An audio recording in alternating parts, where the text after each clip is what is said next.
Le marché unique européen célèbre ses 30 ans en 2023. Dans marché unique, il y a le terme marché. Un marché, c'est là où on échange, où on découvre, où on achète.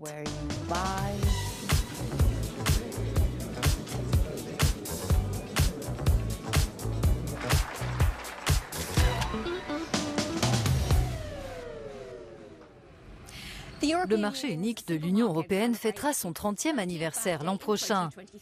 Un tournant en matière d'économie puisqu'il a changé la vie des entreprises et des citoyens à travers le continent et qu'il le fait encore aujourd'hui.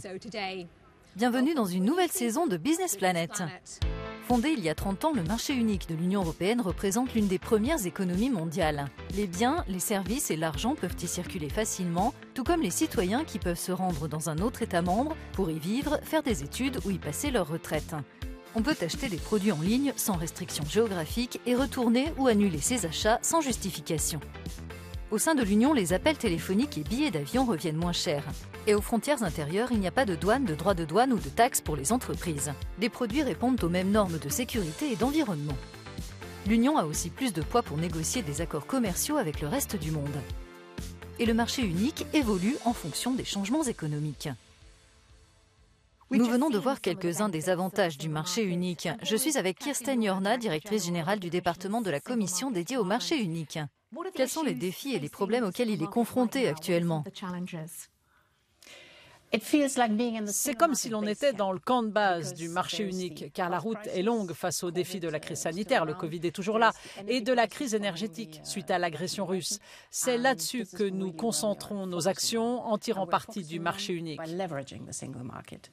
En matière de santé, il nous faut des vaccins. Nous n'en avions pas quand tout a commencé. Et en travaillant ensemble, en achetant les vaccins ensemble et en mettant en place une chaîne d'approvisionnement complète pour les vaccins, je suis sûre que nous en aurons assez pour nos citoyens et pour les citoyens du monde entier. Deuxième point, le système énergétique. Nous devons nous passer des combustibles fossiles russes et le marché unique peut nous aider. Il nous permet de travailler ensemble, premièrement, pour nous procurer l'énergie dont nous avons besoin et deuxièmement, pour accélérer le développement des énergies renouvelables. Quelle est la vision de l'avenir en termes de transition écologique et numérique ? Elle est essentielle car elle permet de faire l'analyse de rentabilité de la transition.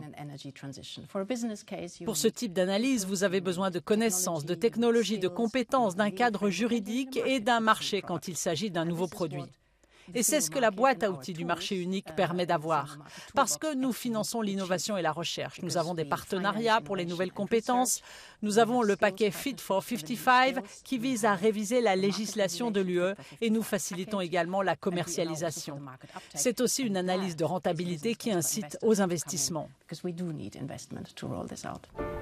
À Rotterdam, aux Pays-Bas, nous rendons visite à une start-up. Scone Energy loue dans toute l'Union européenne des systèmes d'énergie propre qui servent sur les chantiers de construction ou dans les ports, des solutions alternatives aux générateurs diesel. Le marché unique a permis à Scone de travailler sans frontières au sein de l'Union.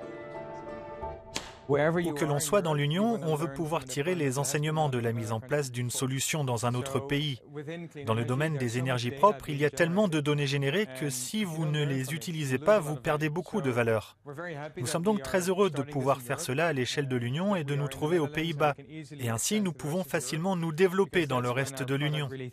Scone fournit également des batteries pour les plateaux de télévision et de cinéma. Nous avons comme clients des sociétés de production. Et quel que soit l'État membre où elles tournent, elles peuvent utiliser les solutions que nous avons sur place ou que nous pouvons expédier par-delà les frontières sans problème. Dans la ville néerlandaise de Tiel, Scone a installé un système électrique hybride pour des hébergements accueillant des réfugiés. Ce générateur jaune, qui ne fonctionne que quelques heures par jour, charge la batterie qui se trouve à côté, puis celle-ci alimente les logements en électricité. Quand on est réfugié et que l'on arrive dans un logement, on veut pouvoir dormir dans de bonnes conditions et sans bruit.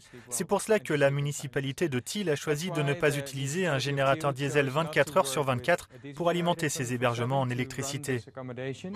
La batterie est effectivement silencieuse, mais elle a d'autres atouts puisqu'elle permet d'économiser du diesel, de réduire les coûts et de générer moins d'émissions.